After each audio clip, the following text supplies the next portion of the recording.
Cheap शब्द या सस्ता जब भी आता है इट मीन्स कि वो एक बहुत बड़ा स्कैम है। जैसे दो पैनल है, अब इसमें पैनल में आप देखेंगे थोड़ा ग्रिड हल्का डाउन लगता है, वो क्वालिटी विजिबिलिटी 4K वाली नहीं आती है। ओके। लेकिन देख रहे हैं आप ना जी। लेकिन वहीं उसके आइकन में देखते तो अच्छा आता है। देखो हम आप कभी कभी वीडियो में अपने मतलब की बातें करते हैं जी। कुछ CTR की बातें, गिमिक बातें, कस्टमर आ जाए वो आ जाए, तो टीचर को अपना पैसा बचाने के लिए एक्सपीरियंस करना चाहिए। अगर उनको सस्ते डिजिटल बोर्ड में मजा आ रहा है और कोई दिक्कत नहीं है तो उनके लिए वही बेस्ट है। किसी कंपनी या किसी प्रोडक्ट को जज करे कि इनकी सर्विस सपोर्ट अच्छी होगी, क्या वो पॉइंट्स हो सकते हैं, वो कौन से पॉइंटर्स हो सकते हैं? Right sir. स्मार्ट इन्फोविजन हो या कोई भी कंपनी हो, आप कभी भी किसी के सेविंग अकाउंट में पैसा मत भेजें। किसी को कैश दें तो कैश का रिसिप्ट लें, और कैश का रिसिप्ट कंपनी का होना चाहिए, और कैश देने के बाद ईमेल पे कंफर्मेशन लीजिए कि इतना कैश मेरे ऑर्डर के अगेंस्ट में रिसीव हुआ है।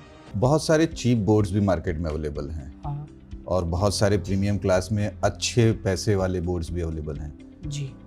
एक कस्टमर या क्लाइंट को किसकी तरफ जाना चाहिए? राइट। देखिए जब भी हम चीप सस्ता बात करते हैं, बोर्ड में नहीं, ये तो इलेक्ट्रॉनिक प्रोडक्ट है, इसमें तो हम सस्ता चीप की बात नहीं करते। कपड़े में भी जाते हैं, रोड साइड है, मॉल में, हर जगह है। हो सकता है रोड साइड वाले कपड़े मॉल में महंगे मिलते हों, ये भी हो सकता है।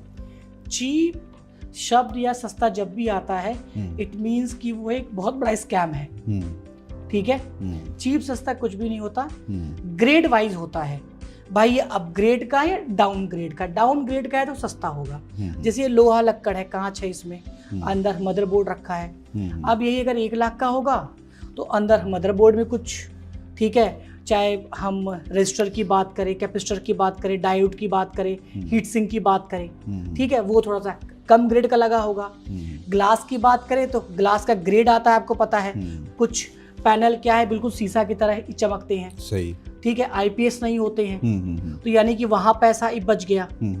टच की बात करेंगे, जैसे साइड में IR लगा होता है, तो अब IR इसमें मान लो 100 IR होने चाहिए, 70 IR ही लगी हो तो कैसे पता हमें? सही बात। तो यानी जो सस्ते महंगे होते हैं वो ग्रेड वाइज होते हैं, यानी हार्डवेयर में ही कहीं ना कहीं वो करके। जैसे दो पैनल है, अब इसमें पैनल में आप देखेंगे थोड़ा ग्रिड हल्का डाउन लगता है, वो क्वालिटी विजिबिलिटी 4K वाली नहीं आती है। ओके। लेकिन देख रहे हैं आप ना जी। लेकिन वहीं उसके आइकन में देखते तो अच्छा आता है। सही कहा। तो सस्ता और महंगा नहीं, ग्रेड।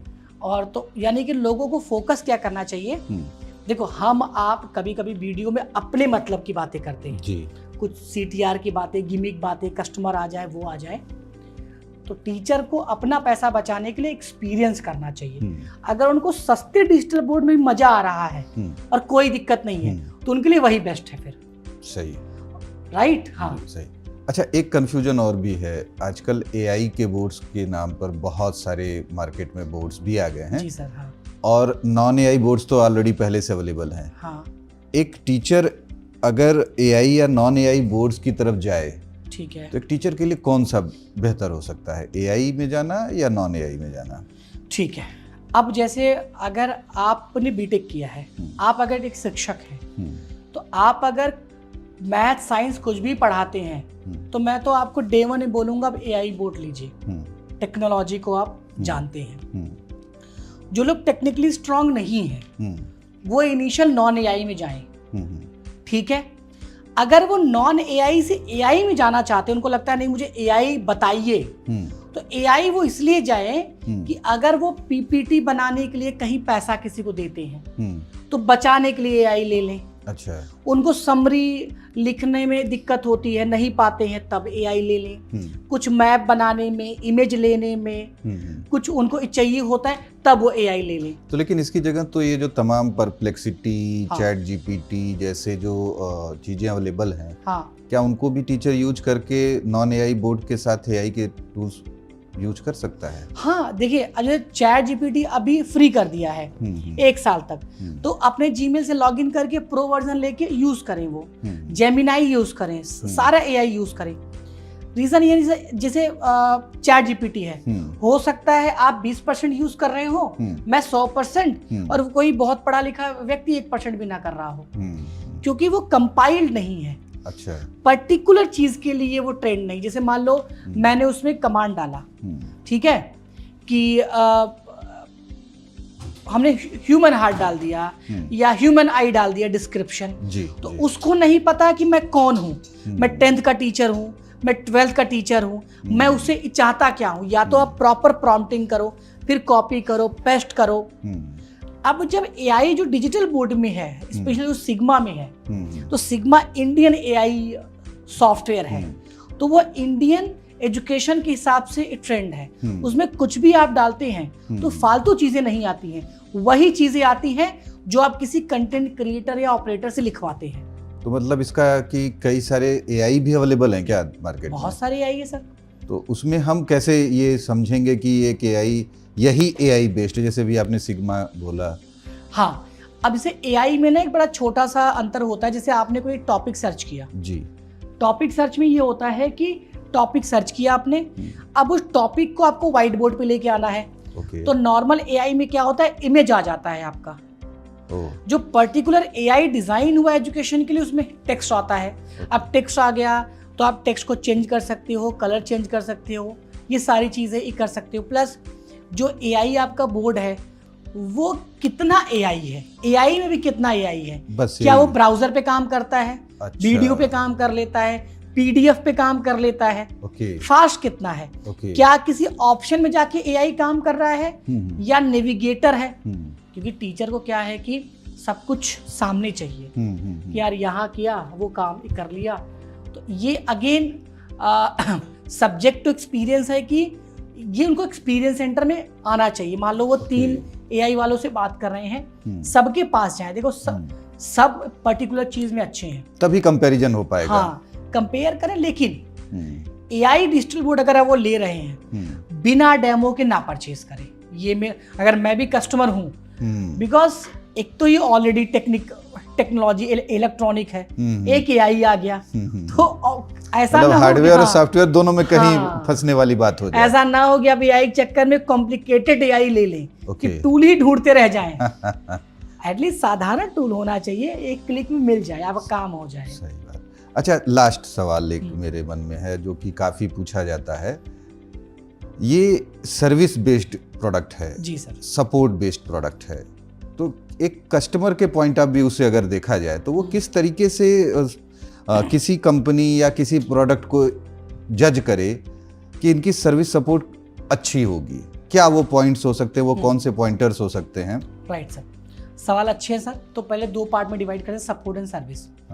एक टीचर का मेरे पास मैसेज आया था कि सर मेरा पैनल 3 दिन से लॉक है, आपके टीम को कॉल कर रहा हूँ, रिस्पॉन्ड नहीं मिल रहा है। तो मैंने कहा सर IVR नंबर पे कॉल कर लीजिए, क्योंकि टीचर के पास सभी सेल्स पर्सन का नंबर है, कुछ लोग छोड़ दिए हैं, कुछ लोग हैं, तो टीचर उन्हीं कॉल करते हैं। इसीलिए मैं आपको ये भी बोल दूं कि स्मार्ट इन्फोजन के वेबसाइट पे जाना, वहाँ सर्विस नंबर लिखा है, उस पर कॉल करिए, आपका काम हो जाएगा। जो जिस नंबर पे आप कॉल कर रहे हैं हो सकता है वो हमारी टीम में ना हो, कहीं और हो, या सेल्स टीम किसी और कॉल पे हो, तो मिस हो जाता है। तो उन्होंने कहा सर लॉक हो गया। मैंने कहा लॉक हो गया है, तो लॉक में क्या था, रिमोट से लॉक हो गया था। तो अब ये सर्विस में है, सपोर्ट में है, ये है सपोर्ट में। तो अगर वो IVR नंबर पे कॉल करते 1 मिनट में उनका सॉल्व हो जाता। तो IVR नंबर रिस्पॉन्ड करेगा टीम। तो यानी कि कोई भी ब्रांड लेने के पहले टीचर को ये पूछना चाहिए कि अगर आप डीलर हो तो हम आपके IVR नंबर पे कॉल करके सपोर्ट लेंगे या OEM के IVR पे लेके सपोर्ट लेंगे। पहला पॉइंट। अब वो कहते हैं OEM पे, तो तुरंत OEM के IVR पे कॉल लगा दो और पूछ लो कि हमने ये पैनल लिया, इसमें PDF ओपन नहीं हो रहा है, क्या उनका इंजीनियर है सपोर्ट देने वाला या केवल SOS में वो लोग रिप्लेस करते हैं। ठीक है, अगर डीलर के पास अपना सर्विस प्रोवाइडर है तो वहां पूछ लीजिए आप। ठीक है, तो ये सारी चीजें आप पूछिए उनसे कि भाई मैं अगर परेशान हूं तो आप हमें कैसे कैसे हेल्प कर सकते हैं, स्टेप्स क्या होंगे आपके। यस, उसके बाद अभी मैंने एक वीडियो बनाया था, आज ही बोलता हूँ, ईमेल करवा लीजिए उनसे। जैसे मान लीजिए हमारी कंपनी, आपकी कंपनी, किसी भी कंपनी है, तो यहाँ एक कंफ्यूजन बस दूर कीजिएगा। ईमेल वाले पर भी बहुत सारे कंफ्यूजन आते हैं, किससे ईमेल हो, डीलर से या OEM से? देखिए OEM अगर ईमेल कर देता है तो वेल एंड गुड है, क्योंकि OEM अगर सैमसंग है तो ईमेल नहीं करेगा, LG है तो ईमेल नहीं करेगा, ठीक है। ईमेल आ जाता है तो अच्छी बात है। ओके। ईमेल नहीं आता है तो डीलर के अपने डोमेन से, जैसे मान लो स्मार्ट इन्फोविजन है तो उसका कोई आईडी हो sales@smartinfo.com, जीमेल आईडी ना हो, खुद के पोर्टल उसे कंपनी की आईडी हो। जो डीलर आपको माल बेच रहा है तो डीलर जो सर्विस वाला टर्म्स कंडीशन है वो आप उनसे मेल करवा लो। ओके। क्योंकि कल को आप कहीं फंसते हो या कुछ भी होते तो ईमेल आपके पास होना चाहिए। अच्छा, एक आपको बताऊं, एक हरियाणा के एक क्लाइंट है, कल मेरी बात हुई है, तो उनका पैनल था, 1 लाख रुपए दिया था, 2 साल हो गया, 40,000 बाकी था, फोन वो मान लो रिसीव ना कर रहे, नंबर नहीं था। तो जब उनका सर्विस कॉल आया तो टीम ने कहा कि आपका 40,000 रुपये बाकी है, तो उन्होंने कहा नहीं हमने पैसा दे दिया है। इस चक्कर में 20 दिन गया, वो बोले मैं केस कर दूंगा, ये कर दूंगा, वो कर दूंगा। कल मेरी बात उनसे हुई तो कल मैंने ये कहा चलो सर केस आपने कर दिया कोर्ट में, आप और हम पहुंच गए, आपके पास GST बिल है 1,40,45,000 का, अब आपने कहा कि मैंने कैश दिया 40,000, ठीक है, 1 लाख रुपए हमने कंपनी अकाउंट में दिया। अगर कंपनी एक केस कर दे कि 40,000 हमारा सेल्स पर्सन और वो कोचिंग ऑनर मिल के गबन कर दिए, आप कैसे काउंटर, क्योंकि 1 लाख जब आपने कंपनी अकाउंट में डाला तो 40 कैश क्यों दिया, रिसीविंग क्यों नहीं लिया, और 40 का भी आपके पास रिसीव कोई रिसीविंग नहीं है, प्लस आप किसी एम्प्लॉय के फोन पे में दे रहे हैं, तो ये तो आप खुद ही गलत कर रहे हैं। गलत करके जब आप कहीं जाएंगे तो उल्टा फंस जाएंगे, सही करके जाएंगे तो नहीं फंसेंगे। तो मैं आपको बता दूं, स्मार्ट इन्फोविजन हो या कोई भी कंपनी हो, आप कभी भी किसी के सेविंग अकाउंट में पैसा मत भेजें। किसी को कैश दें तो कैश का रिसिप्ट लें, और कैश का रिसिप्ट कंपनी का होना चाहिए, और कैश देने के बाद ईमेल पे कंफर्मेशन लीजिए कि इतना कैश मेरे ऑर्डर के अगेंस्ट में रिसीव हुआ है। बिकॉज क्या होता है कि आप किसी सेल्स पर्सन के फोन पे पैसा दे देते हो, कैश दे देते हो, ठीक है, कंपनी के अकाउंट्स के पास नहीं पहुंचता और बाद में आप परेशान होंगे। ये हर कंपनी के साथ, ऐसा नहीं स्मार्ट इन्फोविजन के साथ, कोई भी कंपनी हो। तो मैंने उनको समझाया तो वो समझे। मैंने कहा सर अच्छा हुआ आप इन सब चक्कर में मत पड़िए, कंपनी के पास तो बहुत बड़ी लीगल टीम होती है, कंपनियां तो अपनी लीगल टीम लगा देगी, तो क्योंकि उनका तो पैकेज ऑलरेडी जा रहा है, सैलरी जा रही है उनको। आपका एक क्लास डिस्टर्ब होगा, हाँ आप लड़ो, अगर टर्म्स कंडीशन आपके पास प्रॉपर है तो बिल्कुल कोर्ट जाइए, यहाँ जाइए, और स्मार्ट इन्फोविजन इसको फेवर करता है।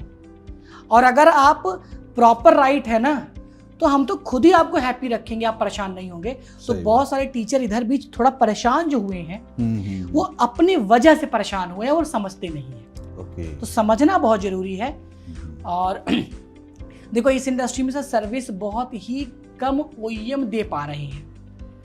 ये मैं as a Chandan Mishra feedback दे रहा हूँ, एज ए स्मार्ट इन्फोविजन नहीं। रीजन क्या है कि बहुत शॉर्ट मार्जिन पे काम कर रहे हैं, छोटे मार्जिन पे, क्योंकि बल्क में लोग चाइना से इंपोर्ट कर रहे हैं, बल्क में लोग डिस्ट्रीब्यूट कर रहे हैं, इंडिया मार्ट पे, यूट्यूब पे, हर जगह। अच्छा आप इतने में दे रहे हो, लो मुझसे 5,000 कम ले लो, अच्छा मुझसे 5,000 कम ले लो। तो मैं ये कह रहा हूँ कि जो कंपनियां आपको तुरंत डिस्काउंट दे दी ना, उनसे तो प्रोडक्ट कभी मत लो। इट मीन्स कि वो नहीं बेच पा रहे हैं, मतलब वो बेच ही नहीं पा रहे हैं, जो एक ही कॉल में बोल रहे हैं 10,000 डिस्काउंट ले लो। क्योंकि अगर वो डिस्काउंट आपको दे के सेम प्रोडक्ट दे भी देंगे तो सर्विस नहीं दे पाएंगे ना। उनको क्या चाहिए कि मान लो छोटा रेंट है, खर्चा ट्रेडिंग कर रहे हैं, सिंपल ट्रेडिंग कर रहे हैं, सब माल सप्लाई हुआ उसको निकाल रहे हैं, स्टॉक क्लियर कर रहे हैं, राइट। इसीलिए एक ही बार देखो ये सब खरीदोगे। मैं कह रहा हूँ कि किसी भी अच्छे कंपनी, बड़ी कंपनी से खरीद लो, जिससे आप ईयर ऑन ईयर और भी चीजें खरीद पाओ। आपको कहते हैं ना, बात करने के लिए, लड़ाई करने के लिए, कुछ भी करने के लिए जगह तो हो। बिल्कुल सही बात, बिल्कुल सही बात। तो एक ही बार पैसा है, आप यहाँ लगा दो या वहां लगा दो। और याद रखिए, अगर इस प्रोडक्ट का एक कस्टमर प्राइस है तो डाउन और अप जो जाता है वो केवल ये जाता है कि हमारा अपना गुडविल, ब्रांड वैल्यू क्या है, हम कितनी सर्विस दे सकते हैं, नहीं दे सकते हैं। अदरवाइज अगर चाइना में भी आप मैसेज कीजिए तो यही 75-80 हज़ार का पैनल है। सही बात, ठीक है। तो सब कुछ ये है कि हमारा अप्रोच कैसे है। पहले घर बनता था तो लोग क्या करते थे, ईंट खुद खरीदते थे, सीमेंट खरीदते थे, अपने 2 बेटे या भाई को लगा कि लेबरगिरी करवाते थे कि पैसा बचाएंगे। जो घर उनका 1 साल में बन सकता था उसको 2 साल में बनाते थे, प्लस अपना टाइम, सबका टाइम।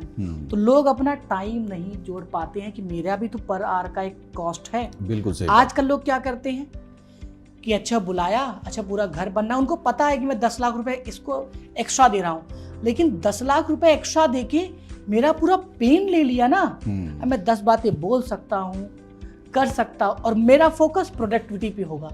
ऐसे आपका स्टूडियो है, स्टूडियो बनाते वक्त तो आपको कॉस्टिंग पे फोकस नहीं देना चाहिए।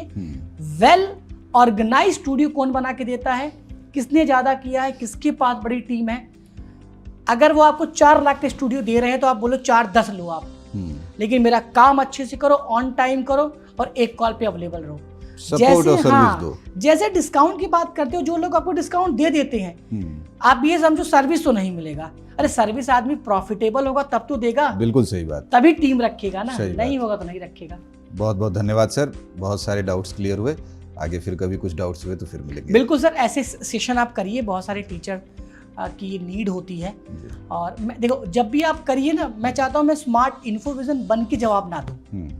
जो मेरा अपना व्यक्तिगत एक्सपीरियंस है, मैं 2014 से इस मार्केट में हूँ। प्रोजेक्टर स्मार्ट बोर्ड देख के, प्रोमेथियन का बोर्ड हम लोग वाइट बोर्ड प्रोजेक्टर वाला 45,000 का वाइट बोर्ड बेचते थे। 45,000 से 30,000 आया, 18,000 आया, 14,000 में बिकना शुरू हुआ। हम तो वो इंडस्ट्री देखे हैं जब ये एवी शुरू हुआ था, इसके ट्रांजिशन को देखे हैं, ट्रांसफॉर्मेशन को देखे हैं। तो मुझे पता है कि राइट इक्विपमेंट बहुत इंपॉर्टेंट होता है। सही बात। एक ही बार खरीदोगे आप। बिल्कुल सही बात। ठीक है, तो अगर आप वीडियो मेकिंग में हैं, इसी वीडियो से आप स्टार बनेंगे, इसी वीडियो से बड़ी कोचिंग करेंगे, तो मेक श्योर करें कि आपका hardware up to the mark होना चाहिए। अगर हार्डवेयर और सर्विस स्टार वाली नहीं है तो कैसे बनेंगे आप स्टार। तो अगर यहाँ आप डेमो लेना चाहते हैं तो कॉल करिए 8527926648 पे। भर भर के सवाल पूछिए, ऐसे वीडियो बनाने में मुझे भी अच्छा लगता है। केवल एक डिजिटल बोर्ड का डेमो देने में बिल्कुल मुझे पर नहीं अच्छा लगता।